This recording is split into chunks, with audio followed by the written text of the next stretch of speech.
Assalamualaikum warahmatullahi wabarakatuh. Kembali lagi di channel Radio Horor. Untuk kisah kali ini saya akan membawakan sebuah cerita dari tulisannya Bristory. Sebuah kisah yang berjudul Jalan Lintas Sumatera, episode Hantu Kebun Bambu. Dan sebelum kita lanjut ke ceritanya, tekan dulu tombol like video ini dan jangan lupa tekan juga tombol subscribe channel ini. Dan nyalakan juga lonceng notifikasinya agar tidak ketinggalan cerita-cerita lainnya. Dan buat teman-teman yang pengen membaca langsung ceritanya, nanti silahkan saja kunjungi linknya yang nanti akan saya sertakan di kolom deskripsi.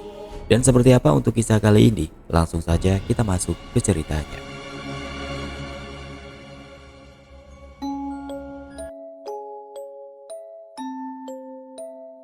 Pedalaman Sumatera menyimpan banyak cerita. Jejak seram tergelar nyaris di setiap sudutnya. Salah satu teman akan menceritakan pengalamannya ketika mengalami kejadian mengerikan di perkebunan bambu di dalam hutan Sumatera. Satu batang lagi aku bergumam sendiri sambil memandang jalanan depan yang kosong. Gak ada kendaraan sama sekali, hanya gelap tanpa penerangan. Aku duduk sendirian di depan gubuk kecil di pinggir jalan yang letaknya di tengah-tengah antah berantah di belantara Sumatera. Gak tahu pasti di daerah mana aku berada saat ini. Hampir jam 12 tengah malam, ponselku mati kehabisan baterai. Kuisap dalam-dalam merokok di tangan, lalu kuhembuskan asapnya perlahan sambil berpikir hendak melangkah kemana sebaiknya. Masih terus duduk di kursi kayu panjang yang lembab ini, belum bisa memutuskan mau lanjut perjalanan kemana. Sempat berniat untuk kembali saja ke arah di mana aku diturunkan oleh bis malam yang aku tumpangi tadi. Tapi jaraknya sudah cukup jauh dan akan memakan waktu lama lagi. Ditambah aku sudah lupa arah jalannya. Tapi kalau ingin melanjutkan ke arah barat, mengikuti jalan yang lumayan besar ini, juga nggak tahu harus akan berjalan seberapa jauh lagi sampai menemukan setidaknya kota kecil untukku bermalam. Sampai akhirnya rokok di tangan habis. Aku pikir sudah saatnya bergerak, nggak bisa juga untuk menunggu di tempat ini sampai pagi. Kemudian aku bangkit dari duduk memutuskan untuk melanjutkan perjalanan ke barat dengan berjalan kaki mengikuti jalan aspal ini. Aku masih yakin kalau jalan yang sedang aku susuri ini masih termasuk jalan lintas yang dijadikan jalan utama oleh kendaraan yang melintasi Pulau Sumatera. Tapi kalau memang ini jalan utama, kenapa sepinya begini? Kosong, sama sekali nggak ada kendaraan yang melintas. Permukaan jalan masih basah akibat guyuran hujan sebelumnya. Kanan kiri jalan hanya gelap, menaungi pepohonan tinggi yang berdiri cukup rapat. Nggak ada suara sama sekali, kecuali suara langkah kakiku. Pijakan sepatu yang bersinggungan dengan permukaan aspal, hanya suara itu saja. Tipikal jalan di lintas pedalaman Sumatera, jalan berliku banyak tikungan, disertai dengan tanjakan serta turunan. Semuanya nyaris dipagari oleh pepohonan tinggi dan rindang. Udara nggak ada pergerakan, namun dinginnya mulai terasa. Langit sama sekali nggak berbintang, hanya abu pekat awan yang masih kelihatan menggantung menyisakan uap air. Semoga jangan dulu turun hujan lagi. Agak goyah nyaliku sebenarnya. Berjalan di daerah seperti ini agak menyeramkan. Tapi gak ada jalan lain selain terus melanjutkan langkah sampai seenggaknya aku menemui perumahan penduduk yang mungkin bisa tumpangi untuk bermalam. Sudah setengah jam lebih belum juga ditemui ada perumahan penduduk atau bangunan lainnya. Masih saja pepohonan dan semak belukar di sisi jalan. Gak ada juga kendaraan melintas. Satupun juga gak ada. Sepertinya hanya aku saja manusia yang sedang bergerak di sini. Sepi. Sampai kemudian ketika sudah hampir 1 jam perjalanan, aku berhenti sejenak untuk mengambil sebotol air mineral dari dalam tas ransel yang kugendong sejak tadi. Sambil terus memperhatikan sekitar, masih saja sama sekali nggak ada kehidupan. Sepinya mati. Setelah minum, aku lanjut berjalan. Tapi baru beberapa langkah bergerak, aku berhenti lagi karena mendengar ada suara dari kejauhan. Suara yang sepertinya mesin motor. Masih sangat jauh karena belum ada penampakannya, tapi aku yakin kalau suara itu arahnya dari belakang. Alhamdulillah, akhirnya ada motor lewat. Deru mesin motor terus terdengar. Yang tadinya sayup-sayup jadi makin jelas. Ternyata benar itu motor. Samar mulai terlihat lampu depannya yang menyala, walau enggak terlalu terang. Sinar lampu motor yang awalnya menyembul dari sela-sela pepohonan sampai akhirnya kelihatan jelas karena sudah makin dekat jaraknya. Masih agak jauh, tapi aku sudah menghadap ke motor itu sambil melambaikan tangan, memberi isyarat agar dia menghampiri. Motor yang memang sedari awalnya berjalan tidak terlalu kencang, sepertinya sang pengemudi sudah melihat keberadaanku karena dia melambatkan kecepatan. Walaupun sudah cukup dekat, tapi aku masih belum bisa melihat dengan jelas si pengemudi karena terhalang sinar lampu motornya, ditambah sekitar yang sangat gelap. Sampai akhirnya motor ini berhenti di hadapan. Bang, mau kemana tengah malam gini? Senyum terpancar di wajah lelaki muda berkumis tipis ini. Walau masih terlihat gurat keanehan di wajahnya, mungkin karena melihat ada orang yang sedang berjalan sendirian di tengah hutan seperti ini. Iya bang, saya mau cari penginapan dekat-dekat sini, atau terminal bis umum lah kalau ada. Ah, mana ada penginapan di sini? Gak ada bang, terminal juga masih jauh. Masih jauh ya? Lemes aku bicara. Emang abang cari terminal mau kemana? Saya dari Jakarta mau ke Pagar Alam bang. Wah, Pagar Alam masih jauh kali dari sini. Gak mungkin bisa lanjut jalan kalau sekarang. Gimana kalau abang ikut aku aja, menginap di tempat aku aja, lebih aman. Terima kasih banyak bang, kalau boleh begitu bang. Kembali aku sumringah, tawaran yang gak mungkin aku tolak. Ya sudah, ayo naik. Aku lalu naik ke motornya. Agak sedikit bersyukur bila bertemu dengan orang ini. Walau dalam hati aku masih harus waspada, bisa saja dia ini penjahat. Semoga saja bukan. Kemudian motor kembali berjalan, menyusuri jalan gelap dan masih saja sepi. Kok abang bisa terdampar di situ tadi? Percakapan kami di atas motor dimulai dengan pertanyaan lelaki ini. Panjang ceritanya bang. Pokoknya intinya saya kesasar. Ada-ada saja bang ini. Ngeri kali daerah ini bang. Oh ya, namaku Daniel bang. Kita belum kenalan. Daniel, lelaki ini berusia sekitar 20 tahunan. Mungkin masih beberapa tahun umurnya di bawah aku. Berlogat Medan, bercelana panjang kargo, mengenakan kaos berwarna gelap. Nama saya Bian bang, lah bang sendiri dari mana? Aku dari kota, terus singgah sebentar ke tempat teman, tapi malah kemalaman karena keasikan ngobrol. Jawabnya sambil menyebutkan nama kota yang gak terlalu jelas aku dengar. Ditutup dengan tawa. Aku kerja di perkebunan di balik hutan ini, kira-kira 1 jam perjalanan motor. Kalau abang mau menginap di situ saja bang, besok aku antar ke jalan besar. Saranku sih begitu. Tempat tinggalnya masih berjarak 1 jam. Gila, masih jauh dong, pikirku dalam hati. Tapi gak ada pilihan lain, benar kata Daniel. Kalau tempat ini sangat sepi, sepanjang perjalanannya motor aku masih belum menemukan rumah penduduk atau bangunan lainnya. Aku sepertinya harus ikut dia ke tempat tinggalnya dan menumpang barang semalam. Motor terus melaju menembus pekatnya malam, membelah anta beranta di suatu sudut Sumatera. Desir angin yang makin dingin menerpa wajah Daniel yang masih sambil terus mengajakku berbincang, memacu motor cukup kencang. Aku agak cepat ya bang, supaya bisa cepat sampai. Aku mengiyakan. Enggak berapa lama kemudian Daniel membelokkan motor ke arah kiri, turun dari jalan aspal kemudian masuk ke jalan tanah yang enggak terlalu lebar. Nah, dari sini jalannya agak jelek ya bang, kata Daniel. Beberapa kali harus menahan nafas karena memperhatikan jalan dan sekitar. Sungguh pemandangan yang cukup menyeramkan seenggaknya buat aku yang terbiasa hidup di kota besar. Tapi beda dengan Daniel, dia terlihat biasa saja. Mungkin karena sudah terbiasa dan hafal dengan jalur yang sedang kami lalui ini. Setelah berganti ke jalan tanah yang terlihat di sekeliling lebih suram dari jalan aspal tadi, menurutku di jalan aspal sebelumnya yang masih termasuk jalan lintas Sumatera sudah cukup menyeramkan. Tapi di jalan tanah ini malah makin menyeramkan suasananya. Pepohonan makin rindang, jalanan bergelombang, tanjakan serta turunan, dan sepertinya makin kecil kemungkinan untuk menemukan rumah penduduk apalagi keramaian. Sementara itu Daniel terus memacu motor walau tidak sekencang sebelumnya. Pada beberapa titik, aku memutuskan untuk memejamkan mata, gak berani melepas pandangan, menatap gelap sangat pekat. yang belum pernah aku temui sebelumnya. Agak serem ya bang, tapi tenang aja, sebentar lagi kita sampai.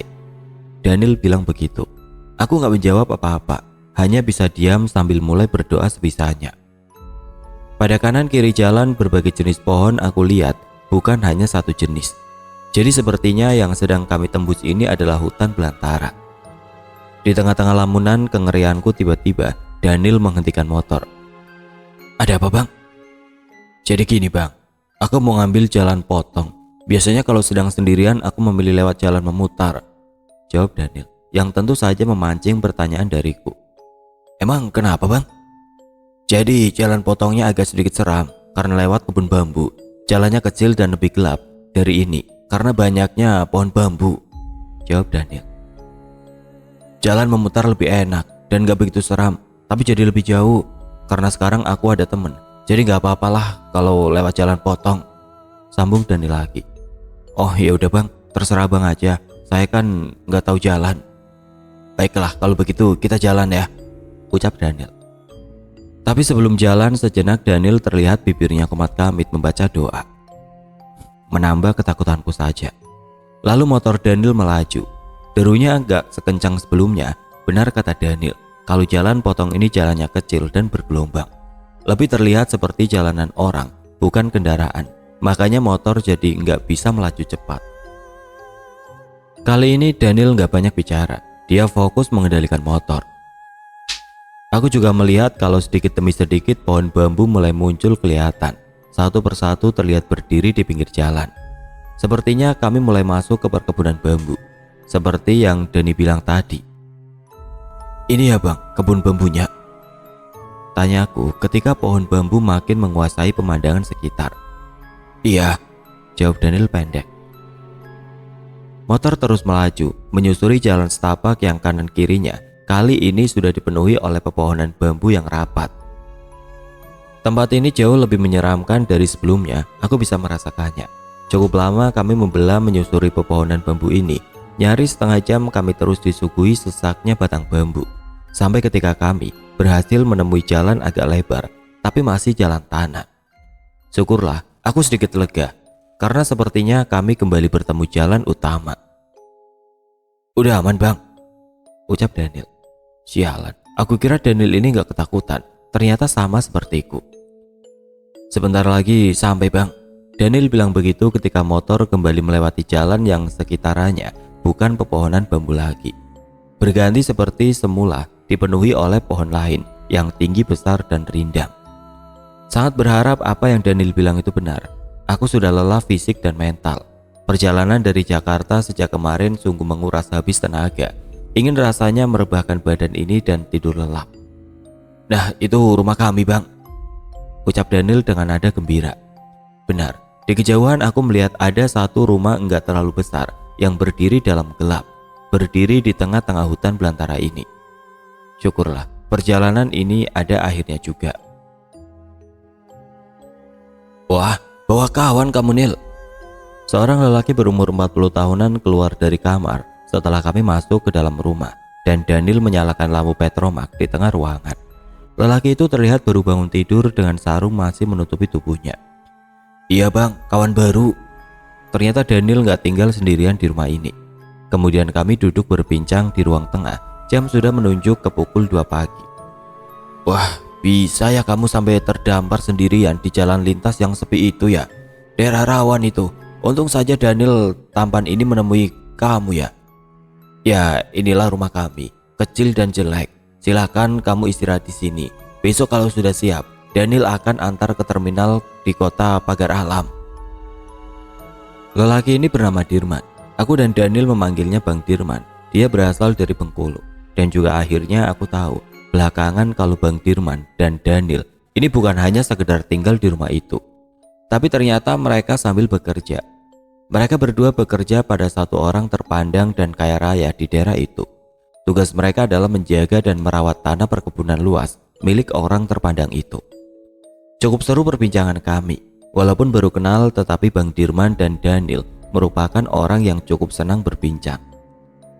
Hutan gini kan kosong aja, gak ada apa-apa. Tapi kenapa harus dijaga ya? Tanyaku heran kepada mereka berdua. Oh, jangan salah. Di dalam hutan ini banyak pepohonan yang kayunya berharga tinggi. Belum lagi bambu-bambu di atas tadi. Kalian berdua lewat kan? Wah, duit itu kalau nggak dijaga bisa habis semuanya. Lantas Bang Dirman langsung tertrigger menjelaskan karena pertanyaanku tadi. Jadi begitu, mereka ditugaskan untuk menjaga isi dari hutan ini agar enggak dicuri. Aku mulai mengerti. Kemudian mereka bertanya tentang aku. Banyak pertanyaan. Salah satunya adalah ada perlu apa di pagar alam. Aku memberikan sedikit penjelasan. Kalau di Jakarta baru saja kehilangan pekerjaan akibat pandemi yang baru saja terjadi. Dan karena sudah cukup lama menganggur, untuk sementara aku memutuskan untuk pulang dulu ke rumah orang tua di pagar alam. Oh begitu ceritanya. Emang di pagar alam ada kerjaan lagi? Tanya Daniel. Belum ada, mau pulang aja dulu. Sekalian kumpul sama orang tua. Udah lama juga nggak mudik. Sebenarnya kami sedang butuh orang di sini. Kalau kamu memang butuh pekerjaan sementara, tapi kerjaan polisi. Bang Dirman kali ini yang bersuara. Oh ya, kerjaan apa bang? Lahan perkebunan dan hutan ini terlalu luas untuk kami jaga kalau cuma berdua. Butuh orang lagi supaya bisa cakup semuanya. Sekarang kami masih sering kecolongan. Iya bang, kami butuh orang lagi untuk jaga lahan. Sebelumnya udah beberapa orang yang kerja di sini, tapi nggak ada yang lama-lama. Pada nggak tahan kerja di hutan. Daniel menambahkan. Aku langsung berpikir, wah lumayan nih. Hitung-hitung aku akan bisa membawa sedikit uang untuk di rumah nanti. Nggak seperti sekarang yang pulang dalam keadaan nggak membawa uang sama sekali, kecuali ongkos. Nggak perlu lama-lama, cukup 1 bulan saja kerja di sini sebagai penjaga lahan. Aku bisa bawa uang sedikit untuk orang tua. Wah boleh tuh bang, saya mau deh. Aku bilang begitu. Nah bagus kalau begitu. Nanti siang saya mau ngomong ke Pak Anwar. Dia pasti setuju. Besok kamu bisa mulai kerja. Sambil tersenyum Bang Dirman bilang begitu. Tapi bayarannya gak besar ya. Jangan dibandingkan sama gaji di kota, kata Bang Dirman lagi. Iya bang, gak apa-apa, saya ngerti kok. Ya sudah, dalam percakapan singkat itu akhirnya mencapai konklusi yang cukup mengejutkan buatku. Kok tiba-tiba aku dapat kerjaan? Setelah itu perbincangan selesai, kami memutuskan untuk tidur. Malam berikutnya kami sudah berkumpul lagi di rumah, dan atas persetujuan Pak Anwar, bos mereka, aku diperbolehkan bekerja di sini juga. Malam pertama ini kamu jaga di kebun bambu dulu ya.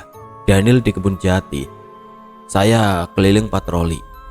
Bang Dirman memberikan tugas kami masing-masing untuk berjaga malam itu. Kebun bambu yang Bang Dirman maksud adalah kebun yang ketika datang pertama kali sudah kulewati bersama Daniel menggunakan motor. Kebun yang pepohonannya cukup rapat.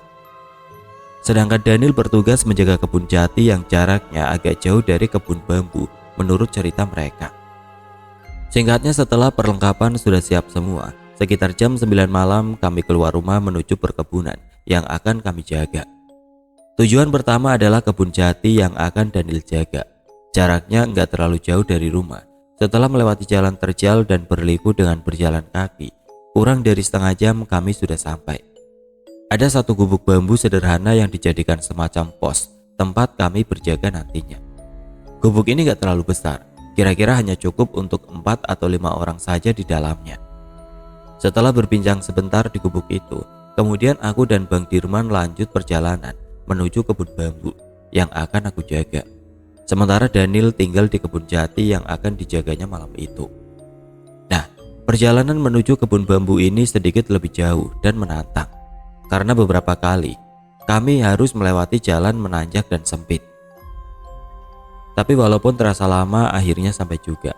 Sama dengan kebun jati tadi, kebun bambu ini juga ada gubuk kecil yang digunakan sebagai tempat berjaga buatku nanti. Nah, kita sudah sampai. Kamu berani kan? Tanya Bang Dirman. Berani bang. Walaupun begitu, tapi tetap saja aku agak gentar nyali ketika melihat suasana di kebun bambu ini. Pepohonan bambu yang nyaris rapat, gelap, sama sekali nggak ada pencahayaan. Tapi di gubuk kecil ada lampu minyak tanah yang bisa dinyalakan nantinya.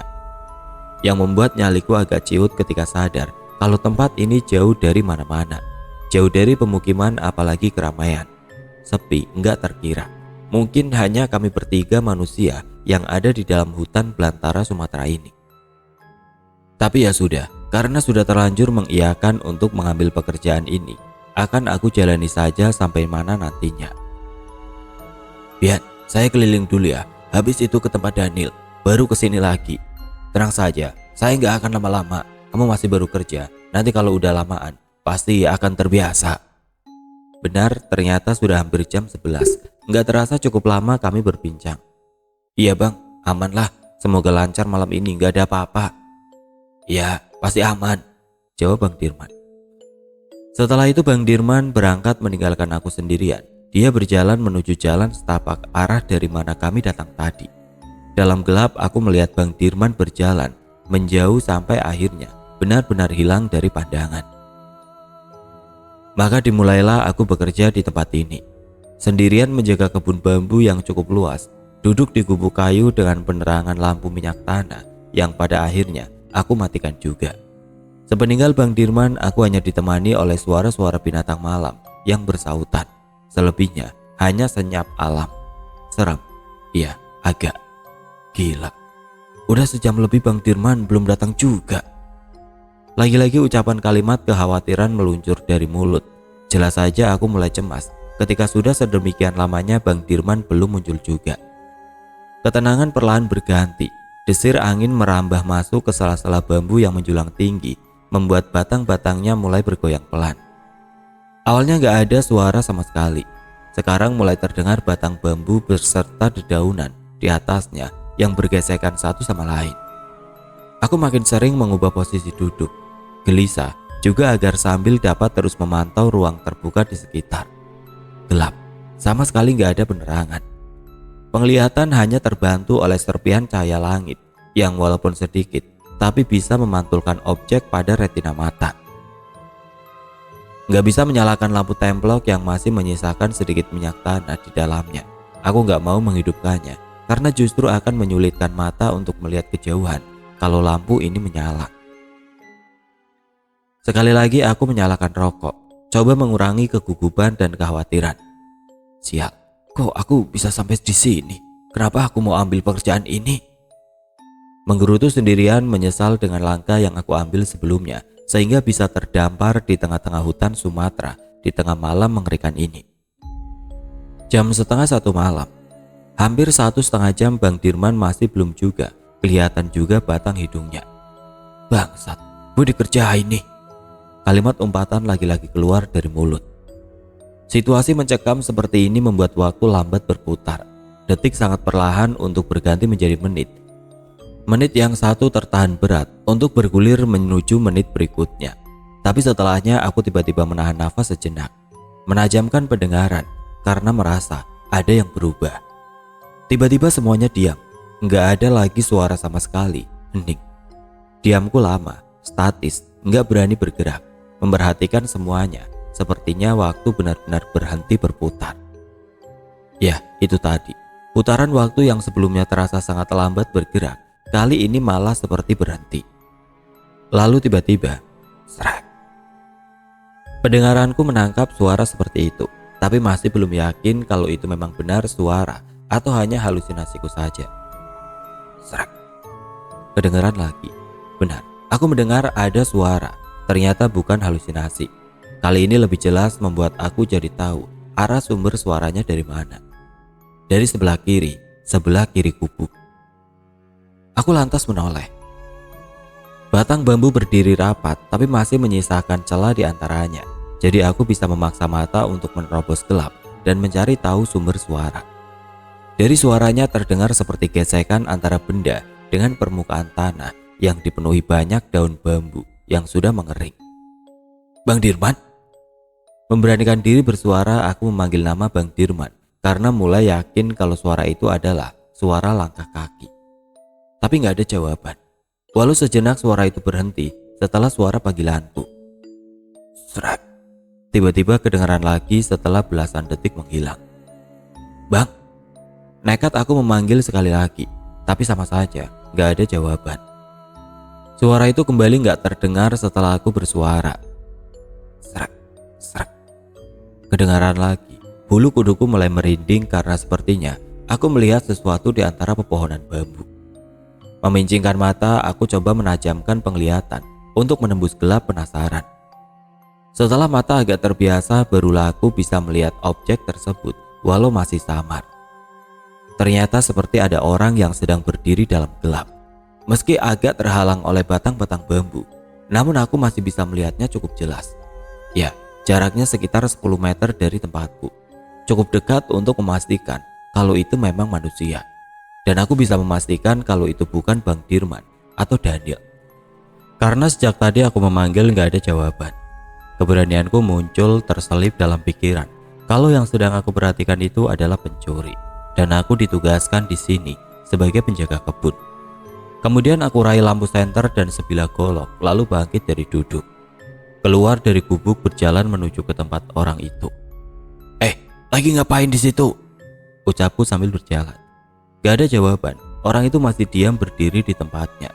Aku masih semangat untuk mendekat. Berani-beraninya ya memaling. Setengah berteriak aku bilang begitu. Makin berani. Kampret ini orang. Kali ini aku mengumpat dalam hati. Tapi ketika makin mendekat dan makin dekat, ketika hanya tinggal beberapa langkah lagi, aku berhenti. Akhirnya dapat melihat dengan jelas.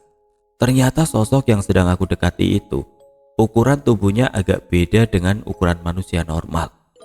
Walaupun tidak besar, tetapi tingginya kira-kira nyaris 2 meter.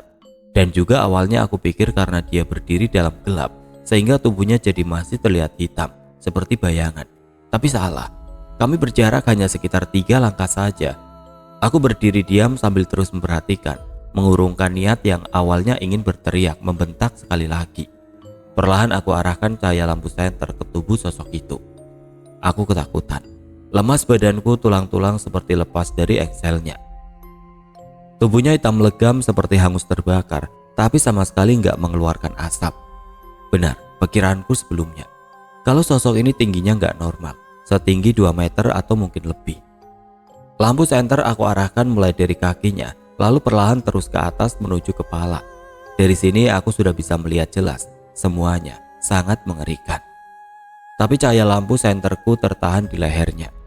Di titik itu aku gak berani lagi untuk melihat kepalanya. Kenapa? Karena dalam gelap aku bisa melihat kalau kedua matanya berwarna merah menyala. Makhluk apa ini? Gemetar tanganku sambil memegang senter. Seperti mati, aku gak bisa menggerakkan tubuh. Sangat ingin lari dari situ tapi gak bisa. Sama sekali gak mampu. Hanya berdiri diam dalam ketakutan. Kami berhadapan sangat dekat. Sampai ketika terdengar suara lagi, suara langkah yang bunyinya sama dengan yang aku dengar sebelumnya. Kali ini suaranya berasal dari sebelah kanan. Serak, serak, serak. Aku menoleh ke kanan, lalu mengarahkan lampu senter ke sana. Ternyata cahaya senterku menangkap satu lagi sosok seram yang perawakannya nyaris sama dengan yang sedang berdiri di hadapan. Bedanya adalah yang ini tubuhnya lebih besar dan tinggi, dengan kedua matanya yang menyala merah juga. Aku terus memperhatikan makhluk yang di sebelah kanan ini, walaupun jaraknya belum dekat. Tetapi aku sudah bisa memastikan kalau dia ternyata masih terus berjalan mendekat. Dari langkahnya terdengar suara srek-srek yang sama. Sosok hitam legam ini terus berjalan mendekat, makin dekat. Sampai akhirnya jaraknya sudah cukup buat aku untuk melihat lebih jelas lagi. Ternyata makhluk ini berjalannya seperti sedang membawa sesuatu. Seperti sedang menyeret sesuatu dengan satu tangannya. Aku yakin itu. Sedang membawa apa dia? Ketika jarak kami hanya tinggal beberapa langkah saja, dia berhenti. Saat inilah aku bisa melihat semuanya, termasuk benda yang sedang dia bawa. Benda yang sedang dia seret.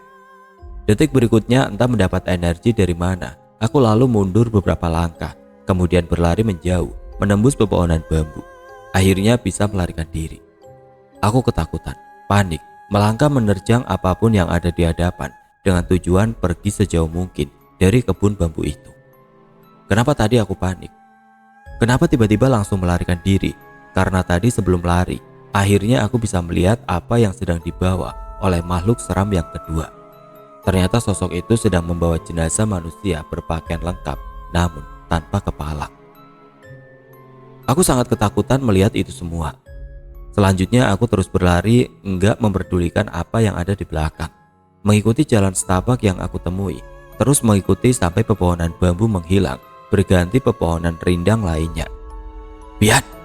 Tiba-tiba aku mendengar ada suara memanggil. Menoleh ke belakang, ternyata Bang Dirman. Syukurlah, aku akhirnya bisa berhenti berlari dan mengatur nafas. Singkat cerita, aku dan Bang Dirman sampai di rumah pada akhirnya. Kemudian aku ceritakan semua kejadian yang baru saja aku alami. Ya sudah, sekarang istirahat saja tidur. Udah jam 2:30 juga. Bang Dirman menyuruhku. Tentu saja menuruti omongannya. Gak mau aku balik lagi ke kebun bambu itu lagi. Jadi Bang Dirman cerita kalau tadi dia sempat ketiduran di pondokan tempat Daniel jaga, yang rencananya hanya sebentar, jadinya malah lama. Makanya dia gak nongol-nongol lagi di tempatku tadi. Keesokan paginya aku terbangun jam 7 di rumah itu. Di ruang tengah sudah ada Bang Dirman dan Daniel. Abang sudah bangun, sini ngopi dulu. Sumringah wajah Daniel menyapaku. Di meja sudah ada singkong rebus dan kopi untuk sarapan. Tadi malam katanya lihat hantu ya bang? Lagi-lagi Daniel yang bicara. Kemudian sekali lagi aku menceritakan semuanya, kali ini lebih detail. Hantu kebun bambu itu sudah jadi perbincangan orang-orang desa sekitar dari dulu.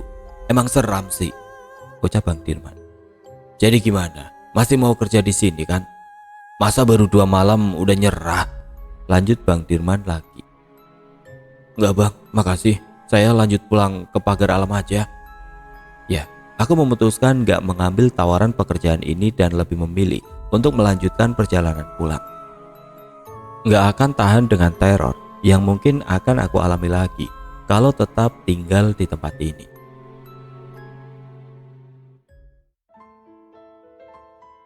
Oke teman-teman, sekian untuk kisah kali ini. Bagaimana menurut kalian tentang kisah ini? Tulis komentar kalian di kolom komentar. Dan buat teman-teman yang baru bergabung, jangan lupa untuk like, komen, share, serta subscribe channel ini. Dan nantikan kisah-kisah horor berikutnya tetap di channel Radio Horor. Wassalamualaikum warahmatullahi wabarakatuh.